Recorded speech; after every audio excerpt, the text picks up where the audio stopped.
ભારત દેશના સતત 12 વર્ષથી લોકો માટે સતત કાર્યશીલ રહેલા એવા માનનીય વડાપ્રધાન શ્રી નરેન્દ્રભાઈ મોદી, એવા જ ગુજરાતના પનોતા પુત્ર અને હાલના ગૃહમંત્રી ભારત સરકારના એવા શ્રી અમિતભાઈ શાહ, ગુજરાતના મુખ્યમંત્રી શ્રી ભૂપેન્દ્રભાઈ પટેલ, ગુજરાત ભારતીય જનતા પાર્ટીના અધ્યક્ષ જગદીશભાઈ વિશ્વકર્મા, ગુજરાત સરકારના મુખ્યમંત્રી ઉપમુખ્યમંત્રી ભાઈ શ્રી હર્ષભાઈ,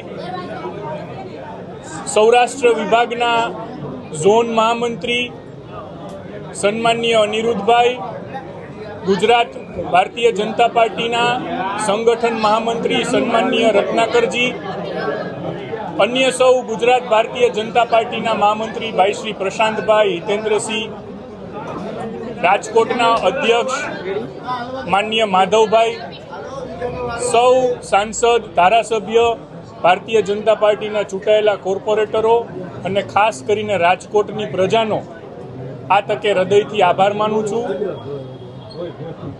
ભારતીય જનતા પાર્ટી અને રાષ્ટ્રીય સ્વયંસેવકના સંઘના સંસ્કાર નાનપણથી જ મારા પિતાશ્રી ચિમનભાઈ શુક્લને જોઈને બહુ સાહજિક રીતે આવ્યા છે. આ તકે આ જવાબદારી પક્ષે મને આપી છે એ માટે મારા માતા પિતાને સ્મરણ કરીને તેમના ચરણમાં વંદન કરું છું.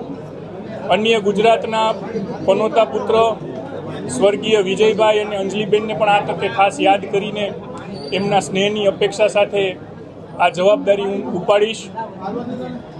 ઘણું બધું કરવાનું છે.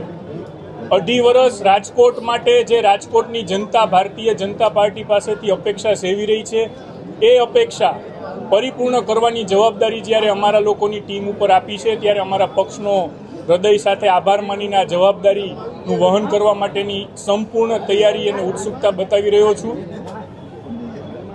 ખાસ કરીને જ્યારે વડાપ્રધાન નરેન્દ્રભાઈ મોદીએ આજે ખાડી દેશોના યુદ્ધને લીધે કરકસરના જે પગલાં લેવાની જાહેરાત કરી છે અને દેશને વિનંતી કરી છે, ગુજરાત સરકારના મુખ્યમંત્રી ઉપમુખ્યમંત્રી સૌએ જ્યારે કરકસરના પગલાંને અપનાવ્યા છે, ત્યારે રાજકોટ મહાનગરપાલિકામાં પણ જે કોઈ વાહન ખર્ચ છે, ખાસ કરીને પેટ્રોલ ડીઝલનો, એ 70% સુધી ઓછો કરવાનો સંકલ્પ અત્યારે આ પ્રથમ મિટિંગમાં જ હું જાહેર કરું છું.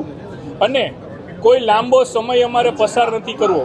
હમણાં જ અત્યારે જ સ્ટેન્ડિંગ કમિટીની મિટિંગ પતે એટલે રાજકોટના કમિશનર સહિત સૌ ઓફિસરોની મિટિંગ બોલાવેલ છે. એમાં જે કાંઈ પગલાં લેવાના છે એની ચર્ચા કરીને આપ સૌને જાણ કરીશું. ભારત માતા કી જય, વંદે માતરમ.